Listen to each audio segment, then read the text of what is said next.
My mother kicked me out and went no contact with me because I talked to my grandparents, whom she had gone no contact with before I was born, and no one will tell me why. Posted by you/FamilyDrama879. Longtime lurker, first time poster, sorry if the formatting is messed up, I'm on a cell phone. I don't know what to do right now. I feel like I really didn't do anything wrong, but I think I might have messed everything up anyway. I'll try to be succinct. I don't know where this starts. I have two younger sisters, 10 and 5. My mom has never really talked about her parents. When I first signed up for Facebook, one of the conditions was that I had to let her block them, and my uncle, and make my profile private, just for real-life friends. I think I remember us changing phone numbers when I was about 7 or 8 because bad people know it. I know they sent letters and cards on Christmas and our birthdays, but she always threw them away immediately. This year was the first year I've been away from home, and out of my mother's control, and I started receiving my letters from Grandma. Mom wasn't there to hide them or throw them away.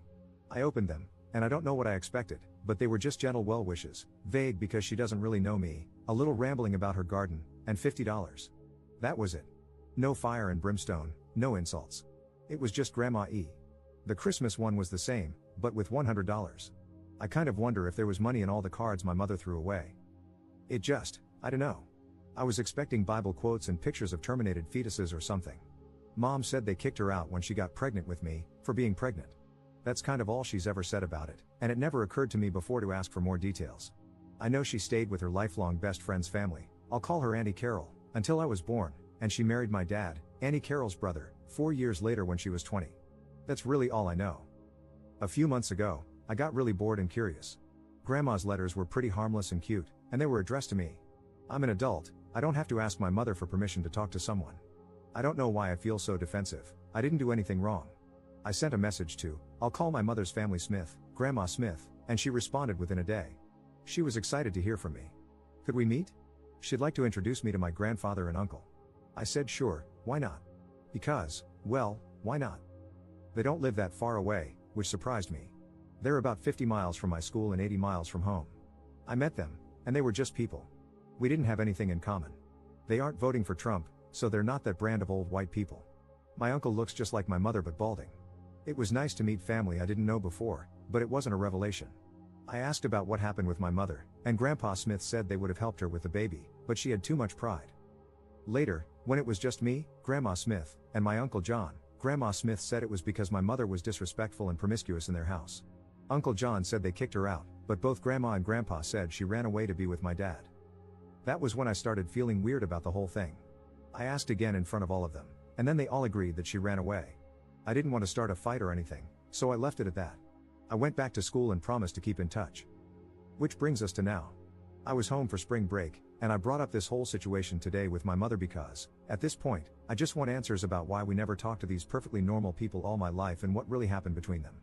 And my very calm, very intelligent mother completely flipped her crap. She started yelling, "Why would you do that? What do you mean you were in their house?" My youngest sister started crying because of all the shouting, and my dad took them upstairs. My mom calmed down a bit and started trying to make me promise never to talk to them again.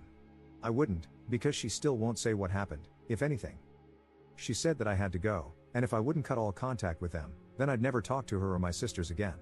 I stood my ground because I'm not going to excommunicate someone without knowing why. She said that I needed to leave, now. So I left, and that's that.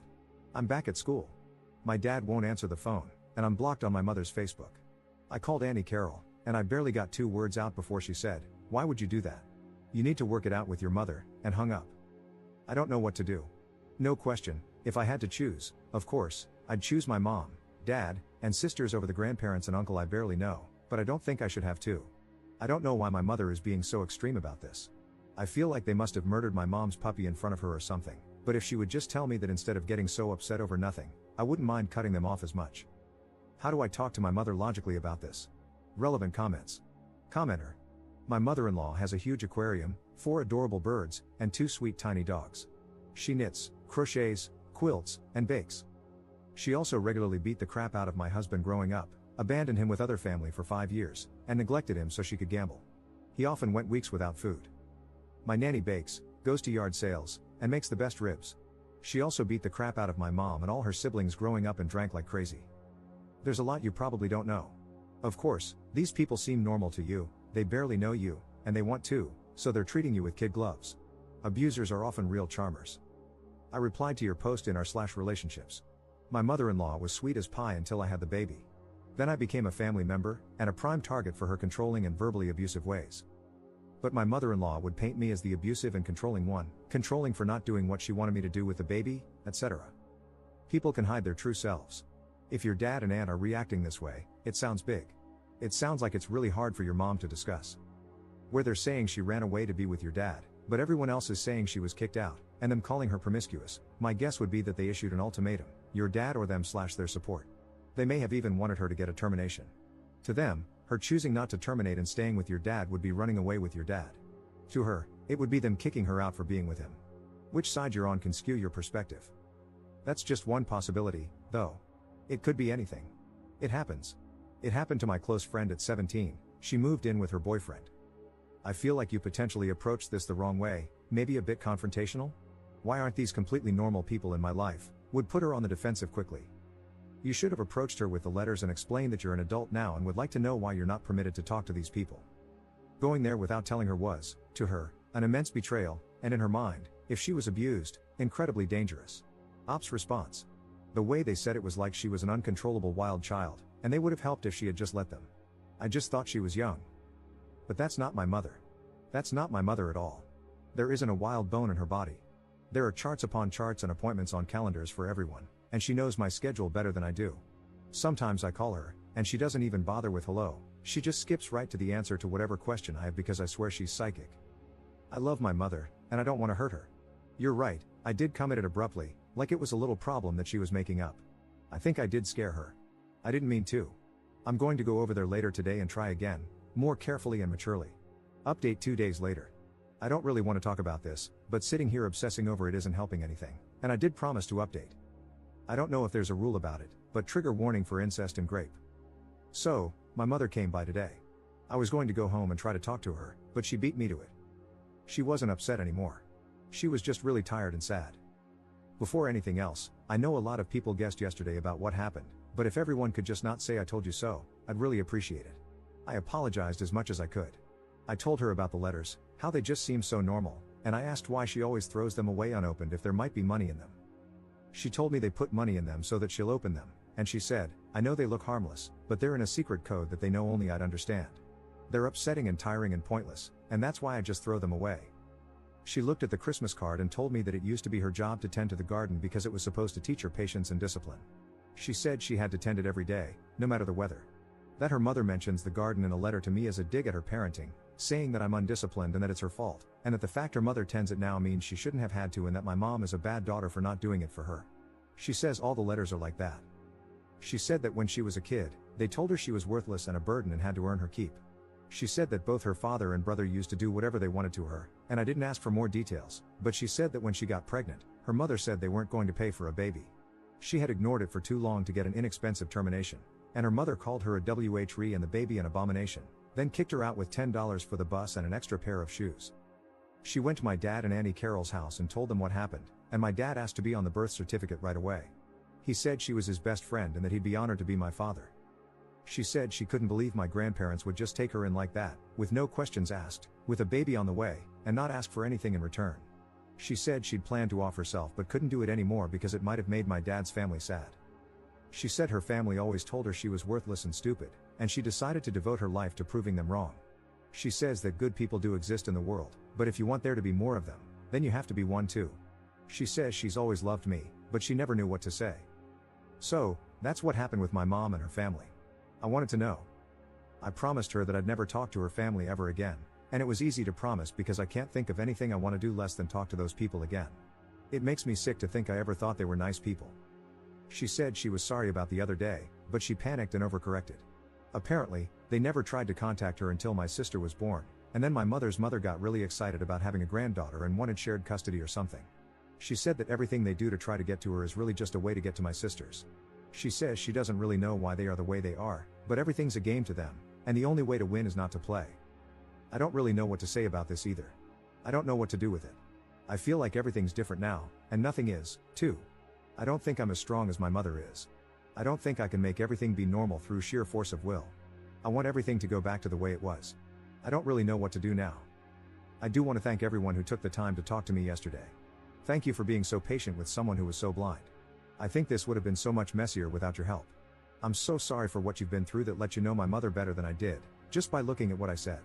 Op commenting on a different post about his mom's family 4 months later. Dug up my throwaway for this. So, last Christmas and earlier this year on my birthday, I got a letter from my mother's biological family. All my life, my mom refused to talk about them, but she did it in such a way that I didn't really notice.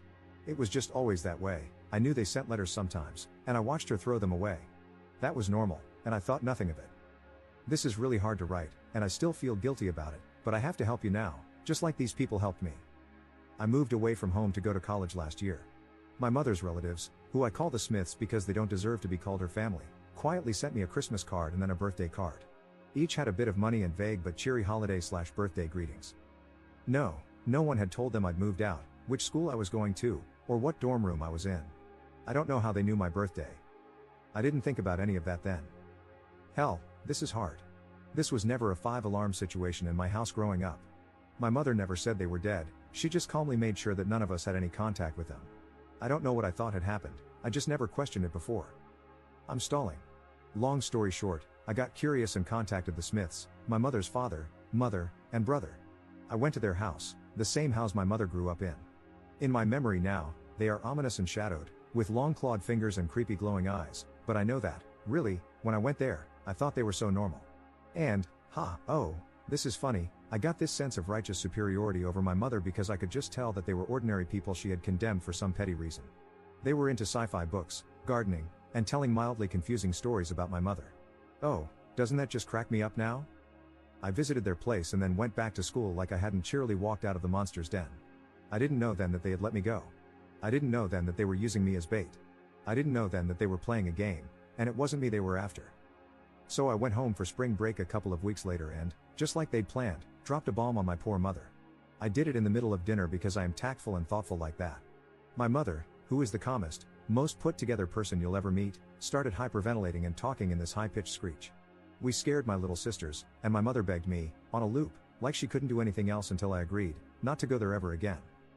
I, of course, was steady in my knowledge that my 2 letters and 1 3-hour visit definitely trumped her 16 years of being their daughter/sister.